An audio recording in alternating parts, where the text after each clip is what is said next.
I'm happy to be back with you again. My name is Jason Dexter, and I'm with Study and Obey. And today we are going to start studying and obeying the book of Ezra. So the book of Ezra is set after the time of the exile, when the people of Israel, they have been exiled to Babylon for 70 years. And they were conquered by Nebuchadnezzar and the Babylonians as a punishment because of their sin, because of their idolatry. And God took them from Jerusalem, from Judah, to Babylon for 70 years. But God still preserved a remnant. The nation of Babylon fell, and it was conquered by the Persians and the Medes, and now there's a new king, Cyrus. And so before this exile period, God had promised through Jeremiah that he would restore his people to their nation again. And the book of Ezra is telling the story of how this happens. How do the people come back from Babylon to Judah to repopulate it? And especially Ezra focuses on them as they attempt to rebuild the temple. Now, this took place a long time ago, around 2,500 years ago. But the lessons that we can learn from the book of Ezra are still very applicable to us today as we attempt to build God's kingdom, as we fulfill the mission, what he has called us to do in our lives today. So I would invite you to join in with me. We're going to read Ezra chapter 1. We're also going to discuss Ezra chapter 2. So this study covers Ezra 1 and 2. Ezra 1:1. In the first year of Cyrus, king of Persia, that the word of the Lord by the mouth of Jeremiah might be fulfilled, the Lord stirred up the spirit of Cyrus, king of Persia, so that he made a proclamation throughout all his kingdom, and also put it in writing. Thus says Cyrus, king of Persia, the Lord, the God of heaven, has given me all the kingdoms of the earth, and he has charged me to build him a house at Jerusalem, which is in Judah. Whoever is among you of all his people, may his God be with him, and let him go up to Jerusalem, which is in Judah, and rebuild the house of the Lord, the God of Israel. He is the God who is in Jerusalem. And let each survivor, in whatever place he sojourns, be assisted by the men of his place, with silver and gold, with goods and with beasts, besides freewill offerings for the house of God, that is in Jerusalem. Then rose up the heads of the fathers' households of Judah and Benjamin, and the priests and the Levites, everyone whose spirit God had stirred to go up to rebuild the house of the Lord that is in Jerusalem. And all who were about them aided them with vessels of silver, with gold, with goods, with beasts, and with costly wares, besides all that was freely offered. Cyrus the king also brought out the vessels of the house of the Lord that Nebuchadnezzar had carried away from Jerusalem and placed in the house of his gods. Cyrus king of Persia brought these out in the charge of Mithredath the treasurer, who counted them out to Sheshbazzar the prince of Judah. And this was the number of them: 30 basins of gold, 1,000 basins of silver, 29 censers, 30 bowls of gold, 410 bowls of silver, and 1,000 other vessels. All the vessels of gold and of silver were 5,400. All these did Sheshbazzar bring up when the exiles were brought up from Babylonia to Jerusalem. So this passage is really exciting because here we start to see that the prophecies God made through the prophets about Judah's return to the promised land are starting to be fulfilled. And in fact, this is not the first or the last time that the people of Israel would be scattered in the world and that he would bring them back and restore them. It happened in the book of Exodus, where they were sojourning in Egypt for around 400 years, and God brought them back to the promised land. And it came about in AD 70, Jerusalem was destroyed by Roman forces, and the people of Israel were scattered all over the world for almost 1900 years, and then he brought them back again and established them as a nation in 1949. And here we see the same thing happening. 70 years as exiles in Babylon, and God brings them home again. Now, each time he brings them home through some amazing historical events. All of these events were predicted ahead of time. God's powerful and sovereign hand to bring about his plan for the nation of Israel is clear. And this is an underlying message seen through the books of Ezra and Nehemiah. God's providence, his promise. He uses kings and political leaders and the situation in the world to bring about his perfect purposes for his people. Now here we see that God's chosen instrument for this is Cyrus. And Isaiah predicted about 100 years ahead of time that Cyrus would authorize the return to Jerusalem. And we see that in Isaiah 44:28. Who says of Cyrus, "He is my shepherd, and he shall fulfill all my purpose," saying of Jerusalem, "She shall be built," and of the temple, "Your foundation shall be laid."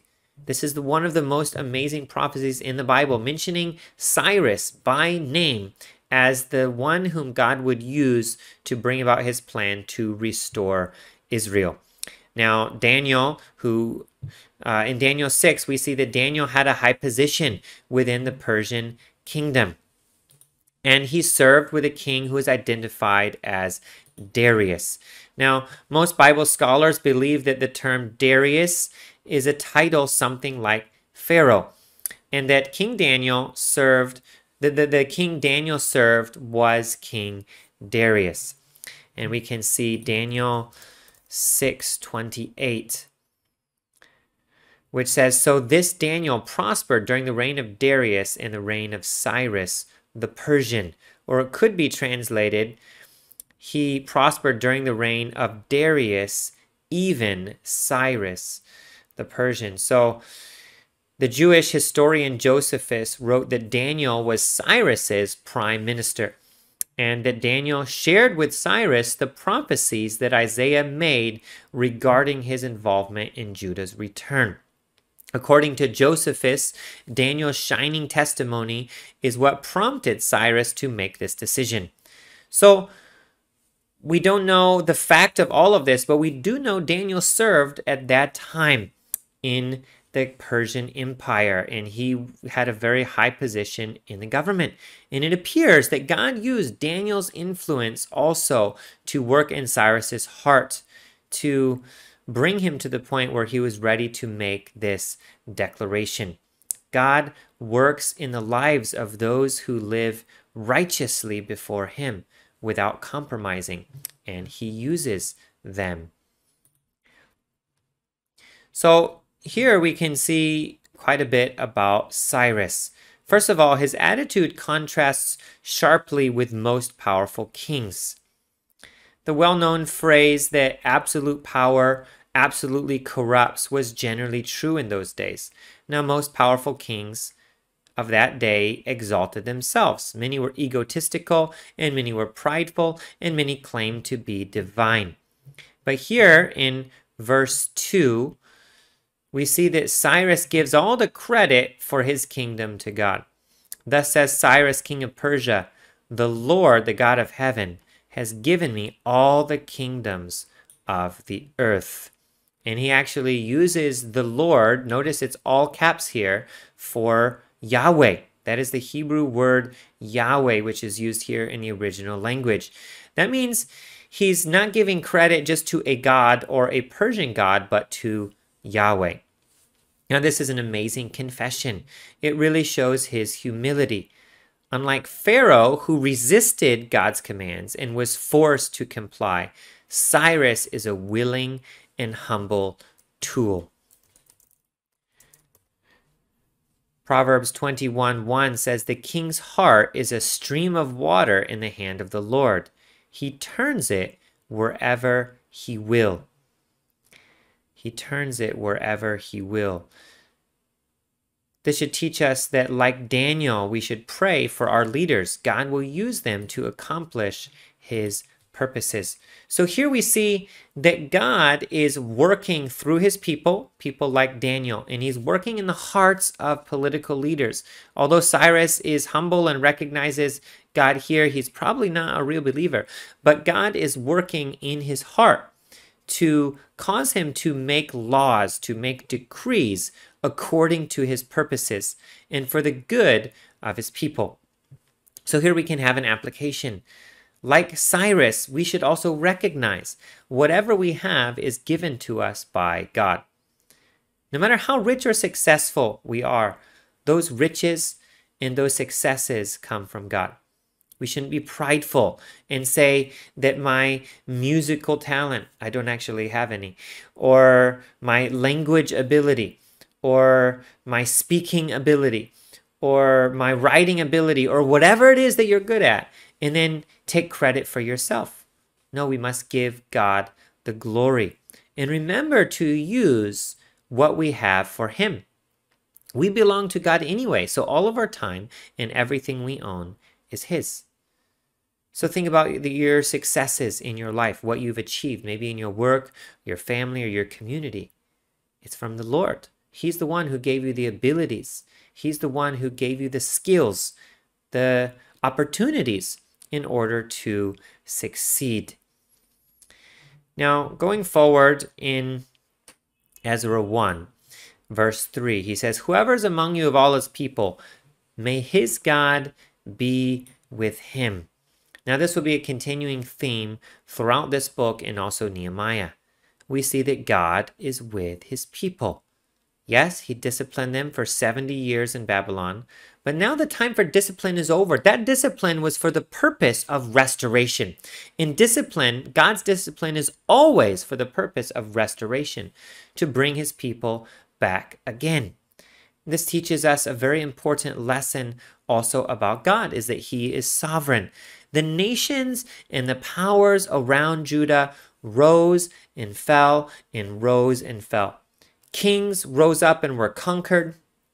Empires tumbled. But God continues to preserve a remnant of his people in accordance with his prophecies and his perfect will. Cyrus was a willing tool in God's hand as he sent some of the people back. But even if he wasn't willing, it wouldn't have mattered. God's prophecies never fail. We're reminded of that in Deuteronomy 18:20 through 22. "The prophet who presumes to speak a word in my name that I've not commanded him to speak, or who speaks in the name of other gods, that same prophet shall die. And if you say in your heart, how may we know the word that the Lord has not spoken? When a prophet speaks in the name of the Lord, if the word does not come to pass or come true, that is a word that the Lord has not spoken. The prophet has spoken it presumptuously. You need not be afraid of him." So God's prophecies never fail. He had made many prophecies that his people would be restored again to the land after a time of exile, and these indeed happened. Now, besides showing us God's sovereignty, this passage also shows us God's mercy. The people of Judah had deliberately disobeyed him over and over again. Yet he didn't cast them out. He didn't permanently reject them. He didn't abandon them. The discipline was temporary, meant to teach them a lesson and eventually bring them back to him again. So the final goal of discipline should always be restoration. So here we can also take some lessons from God's character to apply to our own lives and families, especially to parents. Parents should not discipline their children merely in order to mete out pain or punishment. Any pain or discipline is for the purpose of restoring the child to a right fellowship with God and also with fellow man, and is a warning not to repeat the sins again.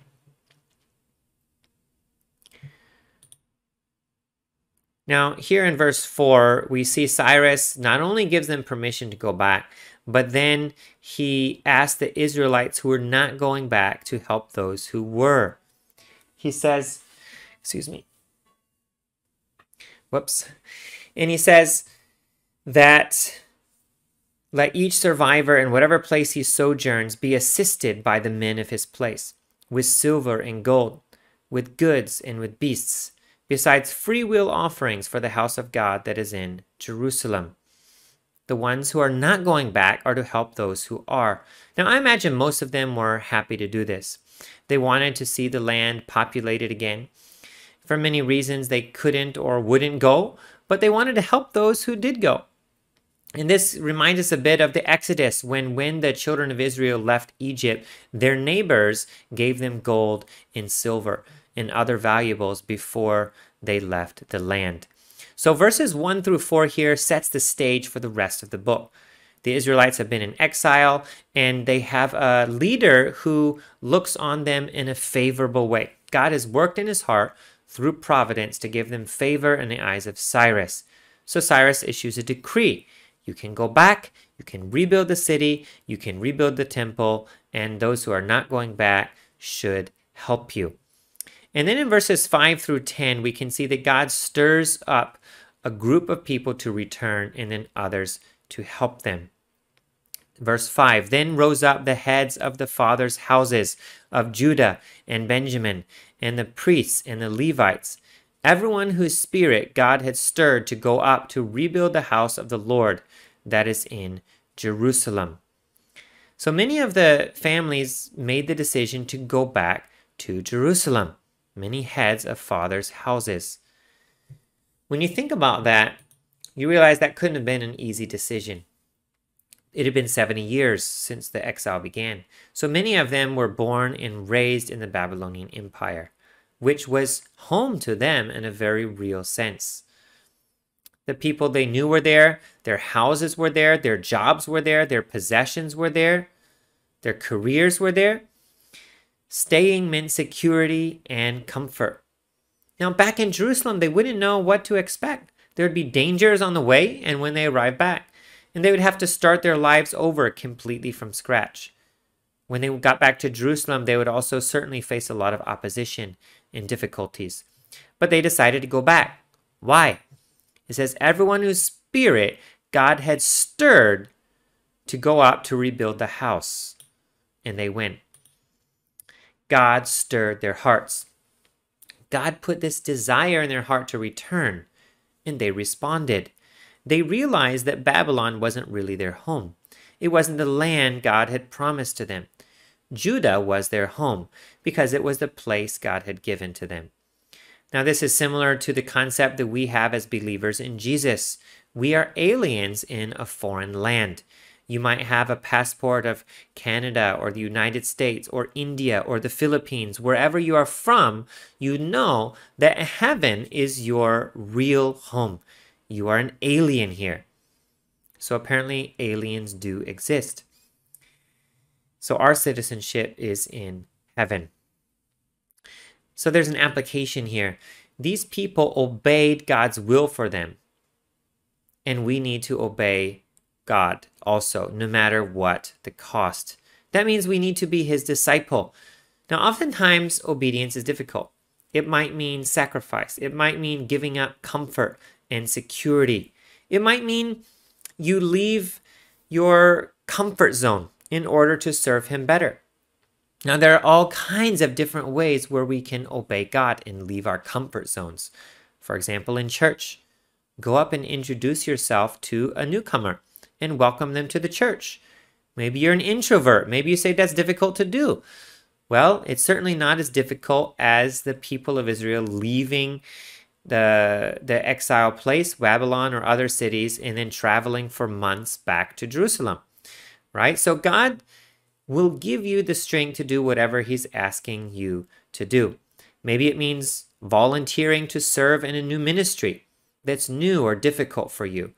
It could mean difficult things too, like leaving your country to go on the mission field. What is God calling you to do that's outside of your comfort zone? Has he stirred up your heart to do something? Has he placed a seed, a desire, a calling in your heart? If so, are you responding to it, or are you suppressing it because it's too difficult? I hope that each of us will always respond to the Lord when he stirs up our hearts. Now, we see also that Cyrus continued to support and help them. Those around them, in verse 6, it says, aided them with vessels of silver and gold and goods and beasts and costly wares, and then many were freely offered. And in verse 7, we see that Cyrus is bringing out the objects that Nebuchadnezzar had taken from the temple 70 years before. When Nebuchadnezzar conquered Jerusalem, he conquered Solomon's temple, and he took the valuables in there and he brought them out of Jerusalem back to Babylon. And here Cyrus is taking these spoils of war and he's sending them back again. Now that seems like a very unlikely event where a king returns his spoils to the conquered nation. Why would a king do this? Well, he would do it if God touched his heart. It shows God's power. Nothing is impossible for him. So this story here builds our faith in God.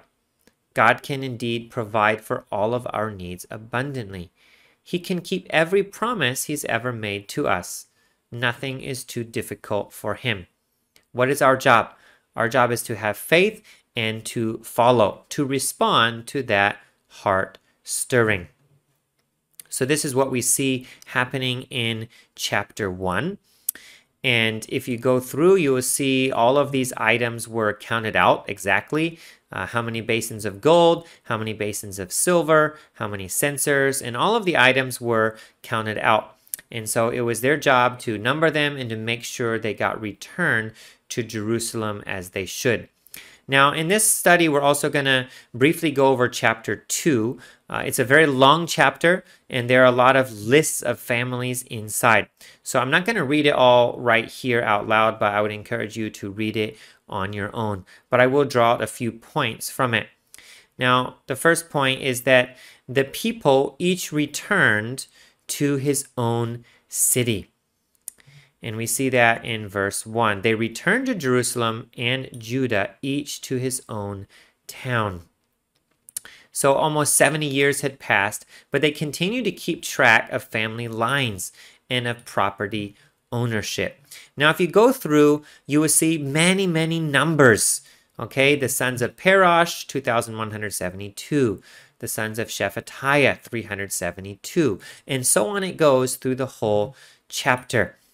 Now, you might feel that this is boring, but in fact, these things show us that the Bible is really history, okay? And these things show us the real historical connection that we have to those things that happened. And we learn some other lessons that we see here. Ezra is very, very meticulous and he's very orderly. It shows us that the return was a very orderly, organized, careful return. Now, when we see many names like this, and we see Jeshua and Elam and Zatu and Zakkai and Bani and so on, names that we struggle pronouncing, this reminds us that the people mentioned in the Bible are real historical figures. The locations are real historical locations. And just as true as Silas is a real person, so these people are as well. So you cannot just separate the morals of the Bible from the history of the Bible. They go side by side. We know the history is true, and these things also remind us that the morals and the principles and the miracles inside are also true. And because many of these other characters can be confirmed in other historical records, like, for example, Cyrus or Nebuchadnezzar, it reminds us of the truth and veracity of God's word and builds our faith. And when you see all of these lists, you see, wow, Ezra is a very good note keeper. He keeps very careful records. And there's a certain amount of safety and accountability here. Because they have a precise number and they're having this traveling caravan, which is going for a very long distance, they can make sure that everybody arrives. Okay? Probably the heads of families would have known exactly how many people were under their responsibility in their tribe, in their clan, and make sure that everyone was still in the caravan and not left behind. If you look through the chapter, you can see some key people groups returning, including Benjamin, Judah, Levites, priests, and temple servants. So it was very important for the spiritual leaders of God's people to return, and many did. Now, at the end of the chapter, there are some people who could not find their names in the ancestry. Okay, they searched and they searched, but they could not find it. And we see that in verse 59. The following were those who came up from Telmelah, Telharsha, Cherub, Aden, and Immer, though they could not prove their fathers' houses or their descent, whether they belonged to Israel. And there's a couple other groups like that as well. So for a time period, they were excluded from serving as a priest until a priest could ascertain God's will for them by using the Urim and the Thummim. This was an Old Testament method for discerning God's will, something akin to casting lots. I want you to take note of what they did when they arrived in the land. The very end of this chapter, you will see in verse 69, according to their ability, they gave to the treasury of the work 61,000 derricks of gold, 5,000 minas of silver, and 100 priestly garments. So the very first thing they did was give a contribution to the temple to build the foundation. This appears to be a volunteer basis. The people freely give of what they received. This gets the temple construction project off to a good start.